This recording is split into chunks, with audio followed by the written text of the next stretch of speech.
नमस्कार, एक बार फिर से आप सभी का मैं बहुत बहुत स्वागत करता हूं। इस समय बीएसपी हर स्तर पर तैयारियों की समीक्षा कर रही है। जैसा कि आपको मालूम है कि लोकसभा का चुनाव बहुत करीब है और लोकसभा चुनाव की तैयारियों को लेकर बीएसपी ने समीक्षा बैठक की है। बीएसपी सुप्रीमो इस बैठक में मौजूद थी। उन्होंने अपने उम्मीदवारों को लेकर एक निर्देश दिया है। साथ ही साथ बीएसपी के सांसदों को लेकर भी एक आदेश जारी कर दिया है। जिस तरीके की कार्यशैली बीएसपी के सांसदों की थी उसको लेकर, साथ ही साथ बीएसपी का उम्मीदवार किस तरीके का होना चाहिए, इसको लेकर बीएसपी सुप्रीमो ने आज एक बहुत बड़ा फैसला लिया है, एक बहुत बड़ा ऐलान किया है। तो दोस्तों, सबसे पहले आपको बताऊं तो इस समय समीक्षा बैठक हुई है। बीएसपी की एक बहुत बड़ी बैठक लखनऊ में हुई है, जहां पर उत्तर प्रदेश उत्तराखंड को लेकर यह बैठक की गई है। यानी 80 और 5 लोकसभा सीटें उत्तराखंड में, 80 लोकसभा सीटें उत्तर प्रदेश में, तो 85 लोकसभा सीटों को लेकर बैठक लखनऊ में की गई है, उत्तर प्रदेश की राजधानी लखनऊ में। आपको बताऊं तो ये जो बैठक थी खास तौर से उत्तराखंड को लेकर थी, लेकिन इसमें खास बात ये निकल कर आई है कि जो बीएसपी का उम्मीदवार हो उसका आचरण कैसा होना चाहिए। साथ ही साथ इस बैठक के बाद बीएसपी सुप्रीमो ने अपने 10 सांसदों को लेकर एक बहुत बड़ा बयान दिया है, जो काफी चर्चा में है। तो दोस्तों, बीएसपी की समीक्षा बैठक के दौरान मायावती जी ने कहा है कि पार्टी उम्मीदवारों को तय करते समय पार्टी और बीएसपी मूवमेंट से जुड़े लोगों को प्राथमिकता दिए जाने पर जोर है। उत्तर प्रदेश की तरह ही उत्तराखंड राज्य के लोगों को भी बीएसपी से काफ़ी आशाएं हैं और इसलिए उम्मीदवारों का चयन भी वैसे ही काफ़ी सोच समझ कर किया जाना चाहिए, जैसा कि यूपी के संदर्भ में काफ़ी गहनता के साथ किया जा रहा है। तो मायावती जी यहां पर यह कहने की कोशिश कर रही हैं कि चाहे राज्य छोटा हो, चाहे जिस राज्य में कम सांसद हो, पार्टी उम्मीदवारों के चयन की जो प्रक्रिया होती है वो एक तरह से होती है। पार्टी उम्मीदवारों का चुनाव जीतना काफी नहीं है, बल्कि चुनाव के बाद उनका बीएसपी पार्टी और मूवमेंट के प्रति लगातार वफादार, अनुशासित और कर्मठ बने रहना भी जरूरी है।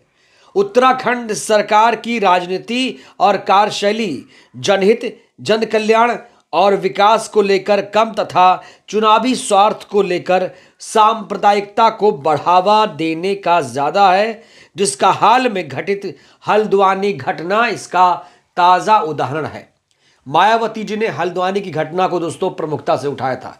जिस तरीके से मुसलमानों को वहां पर टारगेट किया जा रहा है, जिस तरीके से मुसलमानों को कथित रूप से सताया जा रहा है, इसको लेकर मायावती जी ने यह बयान जारी बहुत पहले कर दिया था और आज फिर कह दिया है उन्होंने कि हल्द्वानी की घटना जो है वो कहीं ना कहीं भारतीय जनता पार्टी सरकार के मुंह पर एक करारा तमाचा है। ये सरकार सांप्रदायिकता को बढ़ावा दे रही है।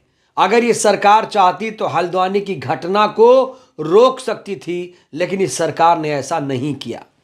इस बीच दोस्तों 10 सांसदों को लेकर मायावती जी ने कड़ी प्रतिक्रिया दी है, लताड़ लगा दी है, बताया है कि सांसदों ने क्या कुछ किया है और आखिर क्यों इनका टिकट कटना चाहिए। इसको लेकर उन्होंने एक बहुत बड़ा बयान जारी किया है। दोस्तों, सबसे पहले मैं आपको बताना चाहता हूं कि जो बसपा के 10 सांसद हैं वो कौन कौन हैं और कहां से वो जीत कर आए थे 2019 में। तो दोस्तों, 2019 के लोकसभा चुनाव के दौरान बीएसपी और समाजवादी पार्टी का गठबंधन हुआ था। गठबंधन करके चुनाव लड़ा गया था और इस बार भी ऐसी संभावना है कि गठबंधन होगा, लेकिन अभी गठबंधन का ऐलान नहीं किया गया है। तो 2019 में बीएसपी के 10 सांसद थे। दानिश अली जो निष्कासित हो चुके हैं बीएसपी से, वो अमरोहा से सांसद बने थे। लालगंज सांसद संगीता आजाद भारतीय जनता पार्टी में जा रही हैं। गाजीपुर सांसद अफजाल अंसारी को समाजवादी पार्टी ने टिकट दे दिया है। अंबेडकर नगर सांसद रितेश पांडे भी दूसरी पार्टी में जाने की फिराक में हैं, हाथ पैर मारे जा रहे हैं। जौनपुर सांसद को लेकर खबर है, ये भी दूसरी पार्टी की तरफ भारतीय जनता पार्टी या बीजेपी का रुख करेंगे, श्याम यादव। सहारनपुर सांसद फजलुर रहमान को लेकर खबर है कि समाजवादी पार्टी का वो दामन थाम सकते हैं। नगीना सांसद गिरीश चंद्र के बारे में फिलहाल कहा जा रहा है कि ये अभी कोई कदम इन्होंने नहीं उठाया है। इनको अभी माना जा रहा है कि ये बीएसपी में बने हुए हैं। और मैं हाल ही में दोस्तों अभी दिल्ली गया था उनके आवास पर, इनके गिरीश चंद्र जी के आवास पर। इनसे मैंने मुलाकात की थी, इंटरव्यू नहीं दिया इन्होंने कहा कि बहन जी ने मना किया हुआ है और ये मीडिया के सामने नहीं बोल सकते हैं। हालांकि इनको उम्मीद है कि इन्हें बीएसपी टिकट देगी। घोसी से सांसद हैं अतुल सिंह को लेकर भी खबर है कि ये भी भारतीय जनता पार्टी का दामन थाम सकते हैं। बिजनौर सांसद मलूक नागर भी दूसरी पार्टी में जा सकते हैं, कांग्रेस या भारतीय जनता पार्टी। श्रावस्ती सांसद राम शिरोमणि वर्मा भी दूसरी पार्टी का रुख कर सकते हैं। तो कुल मिलाकर 1-2 सांसदों को छोड़ दिया जाए तो सभी जो बीएसपी के सांसद हैं वो दूसरा विकल्प तलाश रहे हैं। कहा जा रहा है कि ज्यादातर बीएसपी के सांसदों ने अनुशासनहीनता की है। दोस्तों, इस बीच मायावती ने एक बहुत बड़ा बयान दिया है। ये बयान काफी सुर्खियों में है। अपने सांसदों को मायावती जी ने सबक सिखाया। क्या कहा है? बीएसपी राजनीतिक दल के साथ ही परम पूज्य बाबा साहेब डॉक्टर भीमराव अंबेडकर के आत्मसम्मान और स्वाभिमान के मिशन को समर्पित मूवमेंट भी है, जिस कारण इस पार्टी की नीति और कार्यशैली देश की पूंजीवादी पार्टियों से अलग है, जिसे ध्यान में रखकर ही चुनाव में पार्टी के उम्मीदवार भी उतारती है। अब बीएसपी के सांसदों को इस कसौटी पर खरा उतरने के साथ ही स्वयं जांचना है कि क्या उन्होंने अपने क्षेत्र की जनता का सही ध्यान रखा। सवाल पूछा गया है, क्या अपने इलाके में पूरा समय दिया, साथ ही उन्होंने पार्टी और मूवमेंट के हित के समय समय पर दिए गए दिशा निर्देशों का सही से पालन किया। तो दोस्तों, यहां पर 1 2 3 सवाल मायावती जी ने अपने 10 सांसदों से 3 तीखे सवाल पूछे हैं और मुझे लगता है कि इन तीनों सवालों का जवाब इन सांसदों के पास नहीं है। आगे लिखती है मायावती जी की, ऐसे में अधिकतर लोकसभा सांसदों का टिकट दिया जाना क्या संभव है, खासकर तब जब वे स्वयं अपने स्वार्थ में इधर उधर भटकते नजर आ रहे हैं और नेगेटिव चर्चा में हैं। मीडिया द्वारा ये सब कुछ जानने के बावजूद इसे पार्टी की कमजोरी के रूप में प्रचारित करना अनुचित है। बीएसपी का पार्टी हित ही सर्वोपरि है। तो दोस्तों, मायावती जी ने यहां पर साफ तौर पर स्पष्ट कर दिया है कि बीएसपी का पार्टी हित ही सबके लिए सर्वोपरि है और कोई सांसद हो, विधायक हो, नेता हो, उससे कोई फर्क नहीं पड़ता है।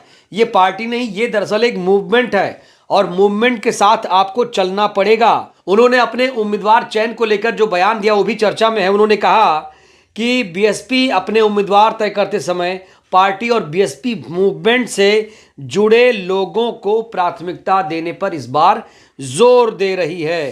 तो दोस्तों, मायावती जी ने अपने 10 सांसदों की क्लास लगा दी है। 3 तीखे जो सवाल हैं वो बेहद महत्वपूर्ण हैं। उन्होंने कहा है, क्या उन्होंने अपने क्षेत्र की जनता का सही ध्यान रखा, क्या अपने इलाके में पूरा समय दिया, साथ ही उन्होंने पार्टी और मूवमेंट के हित में समय समय पर दिए गए दिशा निर्देशों का सही तरीके से पालन किया। तो ये सवाल मुझे लगता है कि सांसदों के पास नहीं होगा। और मायावती जी ने यहाँ ये भी कहा है, इनकी जो कमजोरी है उसको उजागर कर दिया है। कहा ये लोग अपने स्वार्थ में इधर उधर भटक रहे हैं, नेगेटिव चर्चा में रहते हैं और मीडिया में जो कुछ फैलाया जा रहा है, इतना जानने के बावजूद भी पार्टी की कमजोरी के रूप में इसे प्रचारित किया जा रहा है, जो कि अनुचित है। तो दोस्तों, मायावती जी इस समय काफ़ी एक्टिव हैं। अब पार्टी के उम्मीदवारों का चयन हो रहा है, समीक्षा बैठक हो चुकी है। माना जा रहा है कि 1 मार्च से जो सूची है आनी शुरू हो जाएगी। उत्तराखंड के लोगों को निर्देश दिया गया, साथ ही साथ उत्तर प्रदेश को लेकर भी गहन मंथन जारी है। बीएसपी के सांसदों को जिस तरीके से मायावती जी ने क्लास लगाई है, ऐसा लग रहा है कि इनका टिकट इस बार कट जाएगा। वैसे चर्चा बहुत पहले से ही है और टिकट कट जाएगा, इसीलिए शायद ये सांसद भी पसुपेश में हैं। इन्हें लगता है कि टिकट कट जाएगा तो दूसरी डाली पर जाकर बैठ जाएं, इसीलिए ये लोग दूसरा विकल्प भी इस समय तलाश रहे हैं। तो बहरहाल दोस्तों, इस वीडियो में फिलहाल के लिए बस इतना ही। आपको क्या लगता है, जिस तरीके से बीएसपी 2024 चुनाव को लेकर सक्रिय है, क्या लगता है इस बार बीएसपी कमाल करेगी?